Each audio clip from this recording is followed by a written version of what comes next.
Assalamualaikum viewers, hope so you all are doing well. Welcome back with another video, and the topic of our today's presentation or today video is cost of capital. अब cost of capital को समझने के लिए आपको एक company का capital structure समझना पड़ेगा। कैपिटल स्ट्रक्चर बेसिकली क्या होता है? कैपिटल स्ट्रक्चर दो हिस्से में डिवाइड है, इक्विटी एंड लोन। इक्विटी में इक्विटी की कॉस्ट होती है वो आप डिविडेंड की सूरत में बेयर करते हैं, जबकि लोन की जो कॉस्ट होती है वो आप इंटरेस्ट की सूरत में बेयर करते हैं। तो अब इक्विटी की कॉस्ट को कैलकुलेट करने के आगे बेसिकली दो मेथड हैं। पहला मेथड है आपका डिविडेंड ग्रोथ मेथड, और दूसरा मेथड आता है आपके पास कैप एंड मॉडल। ठीक है, हम इसकी डेप्थ में नहीं जाएंगे कि ये क्या है, कौन से मेथड हैं या इनका यूज़ कहाँ पे होता है। बस हमारा जो आता है मेजर टॉपिक ऑफ कंसर्न है वो है वैक, वेटेड एवरेज कॉस्ट कैपिटल। ये आपके सामने इसका एक क्वेश्चन दिया गया है, हम इस क्वेश्चन को सॉल्व करते हैं और at the end of this video you will have better understanding of WACC।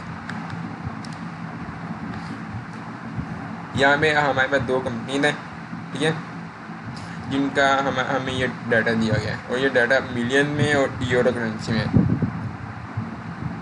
आपने पहले क्या फाइंड करना है? पहले आपने weighted average cost of capital find करना है इन दो कंपनीज का, राइफन एंड फ्लेरियन। इसका कॉस्ट ऑफ कैपिटल, ये सारा डाटा पहले हम राइफन का निकालते हैं कॉस्ट ऑफ कैपिटल। अब कॉस्ट ऑफ कैपिटल निकालने के लिए पहले आपको डिविडेंड पर शेयर निकालना पड़ेगा। अब डिविडेंड पर शेयर निकालने के लिए आपको डिविडेंड को डिवाइड करना पड़ेगा नंबर ऑफ ऑर्डिनरी शेयर्स पे। डिविडेंड हमारे पास 1.5 था, नंबर ऑफ ऑर्डिनरी शेयर आपके पास 5 थे, तो डिवाइड किया तो ये 0.3 आ गया। ये 0.3 अगर डिविडेंड पर शेयर है। अब फिर कॉस्ट ऑफ कैपिटल निकालने के लिए अब हमें ये फॉर्मूला दिया गया है, dividend per share divided by market value per ordinary share plus growth rate. Dividend per share आगे पास 0.3 था, और फिर मार्केट वैल्यू आगे पास 4 थी, और ग्रोथ रेट आगे पास 5 था। तो इन सब को जब आपने समअप किया तो ये आपका आंसर आया 12.5%। इसलिए आपने कॉस्ट ऑफ डेथ निकालनी है, उसके लिए interest into 1 minus tax. Interest आगे पास इधर है 8%। ठीक है, इंटरेस्ट आगे पास 8% है। ये फैक्टर 1 माइनस 3, ये 0.7 है। ये इधर टैक्स आपको 30% दिया हुआ डाटा में। फिर आ जाए वेट पे। अब आपने आपके पास इक्विटी 20 मिलियन है, लोन 10 मिलियन है। इक्विटी 20 मिलियन इस तरह से है कि आप market value per ordinary share का नंबर ऑफ ऑर्डिनरी शेयर से मल्टीप्लाई करते हैं।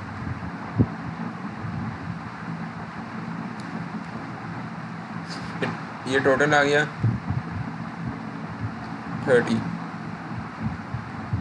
टोटल ही आपका कैपिटल आ गया बार 30 है।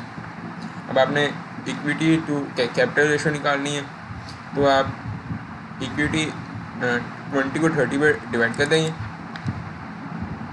इससे अगर आपने लोन वेट निकालना है तो आप 10 को 30 पर डिवाइड कर देंगे। फिर इसके बाद ये आपकी रेशो निकलाई। अब एंड में जो काम है वो वैक करना है, वैक। अब इसका फॉर्मूला ये है, equity weight multiply by cost of capital plus lone weight multiply by cost of death. ये हो गया वैक। इसी तरह फ्लेरियन कंपनी का कॉस्ट ऑफ कैपिटल निकालेंगे आप, डिविडेंड 0.2। जब आप डिविडेंड 2 मिलियन को 10 मिलियन में डिवाइड करेंगे तो आंसर 2.2 आएगा। इसी तरह फिर यही फॉर्मूला लगा के D2 plus P plus G। D2 आगे पास ये था, P market value per ordinary share market value per ordinary share 1.63 और ये ग्रोथ रेट पे डिवाइड किया, ग्रोथ रेट था इधर 8%, तो ये आंसर आ गया आपका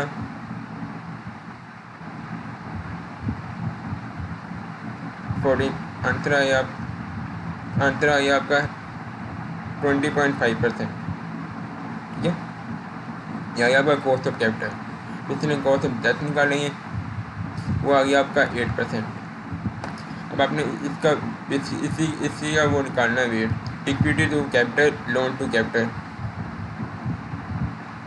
ये 16 इन इक्विटी और इन दोनों को मल्टीप्लाई किया market value per ordinary share को नंबर ऑफ ऑर्डिनरी शेयर के साथ, तो आपके पास आ गया इक्विटी 16 मिलियन और लोन आपके पास इधर मार्केट वैल्यू लोन कैपिटल पहले 16 थी, टोटल 32 हो गया। जब आप इनकी रेशो निकालेंगे तो पहले 16 को 32 में डिवाइड करेंगे, फिर 16.5 आ गई। अब बैक, अब इसी 0.6 से पहले आपने मल्टीप्लाई करना है 20.5 से। ठीक है, 0.6 को मल्टीप्लाई किया 20.5 से, फिर 0.5 को फिर मल्टीप्लाई किया, फिर प्लस का साइन ऐड के सम अप किया, फिर 0.5 को 8% का मल्टीप्लाई किया, तो ये आपका आंसर आ गया 14%। और वो कह रहे हैं कि दूसरे पार्ट में कह रहे हैं कि ये दो कंपनीज के different capital ordinary share capital different क्यों है, डिफरेंस क्यों है। तो इसकी पहली रीज़न तो ये है कि डिविडेंड, कि राइफल कंपनी का डिविडेंड 1.5 था, कम था, जबकि सिनेरियो कंपनी का डिविडेंड 2 मिलियन था, जो कि ज़्यादा था।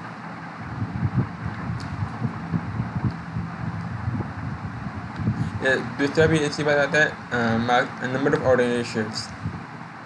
अब जो राइफल कंपनी थी वो 1.5 मिलियन पे 5 मिलियन शेयर अलॉट कर रही थी, जबकि स्नेलियन कंपनी 2 मिलियन पे 10 मिलियन शेयर अलॉट कर रही थी।